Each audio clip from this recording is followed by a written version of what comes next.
Hi everyone, it's Summer with AstariaSen, and we are talking about Chapter 5. I've been doing this for 5 months, guys. Chapter 5 in Emily Carding's Fairy Craft book. And Chapter 5 is all about the magic, but if you remember from last chapter, it has to do with magic with altars. So we're talking about circle casting, we're talking about different things we have at our altar to keep it in a sacred space or to use magic. And in this one, she talks a lot about the directions, the 7 directions, which is east, south, west, north, above, below, and within. So 1, 2, 3, 4, 5, 6, 7, yeah. And she talks about what they're associated with. The above is associated with the celestial realm. The below is the ancestors and those who walked on the path before us. And the within is the spark within ourselves. And I assume you know what east, west, south, and north are. Then she talks about creating and purifying your sacred space. And that has a lot to do with like circle casting and meditation work. Like if you're at home, you can do some meditation work and use water or salt as a purification. And then she has an exercise in here about calling on all the different directions. As well as casting a circle. So I find that very cool because I don't ever cast circles. I'm not a big circle caster. So I'm just learning all of this and I'm really interested in how it all flows together, especially with the Fae. And then she mentions tools like the stuff that you want to use, like staffs and wands. And you guys have seen my wands. I created my very first wand out of a wooden spoon that I'd had around in the kitchen forever. And it was just one I used for my herbal tea all the time. Like I made big pictures of herbal tea, and that's what I would use for that all the time. And then my second one is one I just recently made out of polymer clay and crystals. So she talks about the different tools.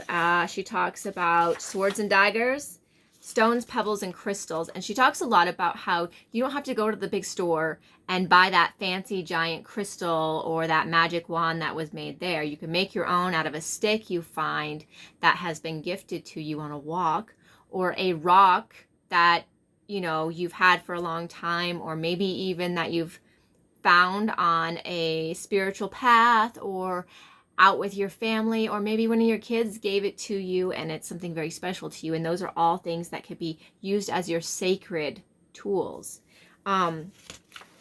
She talks about candles and like how it's better to use glass bottles instead of plastic because glass is more natural. And she talks about offering dishes. She talks about how the Fae like music. She talks a lot about candles, a lot. And then she talks about like the consecration, the actual consecration of your tools.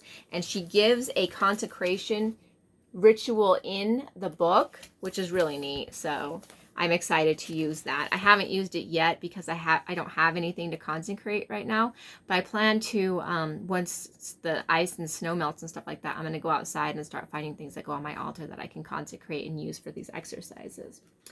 And then she talks about like how you get rid of negative thoughts, which I think is pretty important. And then she gets into the moon. I'm so excited because she got into the moon stuff, right down to a full moon ritual. She has a entire full moon ritual sitting in here that I want to use on the next full moon, which is coming up because the full moon already passed before I read this section. So I'm really excited about that. Really, really excited. She talks about sigils, divination, dreams, and how to pay attention to your dreams. And then there's an apple seed exercise in here where you actually meditate with an apple, and then in your mind you're picturing it cut in half, and then on the inside of the apple is the pentacle, the 5-pointed star, and how you want to see what seeds like call out to you. And then when you're done with the meditation, you cut your apple in half and then you pick out the seeds that called to you and use them for different things. So I thought that was really, really cool, like seriously cool.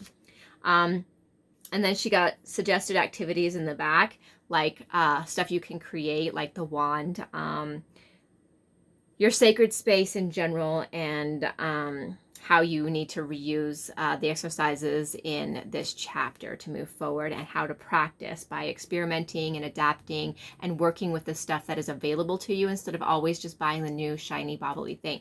So with that in mind, If you've been a part of my channel for any length of time, you know I have a fairy altar and you've probably seen it. I recently did an in bulk one, which I will go ahead and link up here for you guys, and you can watch my fairy altar on that. But what I wanted to share with you specifically is that I did make a 7-pointed fairy star by hand that I use on my altar. And it's pretty important to me. It's the only one I've made. I did it all by hand. I put it all together and everything else. Like, it's not glued or anything. It's loose, and I had to get it together that way, which took me an extensive period of time. But it's the fairy star, and it's what I connect with. So that's why I wanted it on my altar. And I've had this on my altar, my fairy altar, since I started a fairy altar a year ago. And then I found this. Well, I didn't find it. It kind of found me.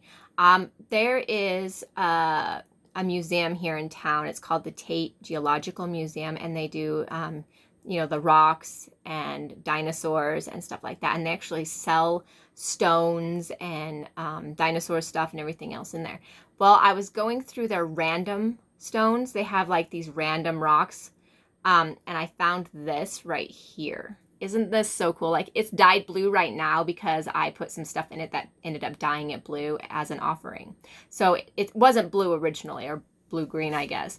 But anyways, isn't this so neat? Look how cool this is. This is so pretty. And it sits really well. It really does sit well. And I do my offerings in this for the Fae, whether it is water, because water will stay in there. And it's just the perfect size for an offering. And I sit it on top of those little round circles, like wood circles that you might get from the craft store, or you might find hanging outside. They're just little log pieces, I guess, kind of things that are flat, and they sit really well. And these are the two things that are really, really important for my fairy altar that I use a lot and consistently. I do have other things on my fairy altar that I change out, but those are very consistent things on my fairy altar. They're very sacred to my fairy altar, and they're very precious to me personally, because this rock really calls to me. I like the smoothness of it, and it feels natural as part of my altar. And I think that's the most important thing, is what feels right to you. So with that in mind, let me know what you are doing in this chapter if you are following along. And if you're not following along, that's okay too. Just listen to me on my journey, because I'm having a blast doing it. And there's 8 chapters, so 4 more chapters to go. I'm doing one every single month. So I will see you again next month with chapter 6.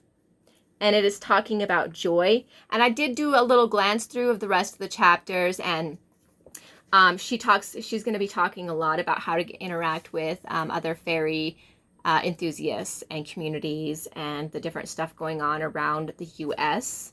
that has to do with Fae. She even talks about the frauds. She has interviews in here, some super neat stuff that I'm really looking forward to getting into. So thank you guys so much for watching. I appreciate it. And I will see you guys again next month with Fairy Crafting Chapter 6. Have a very great day.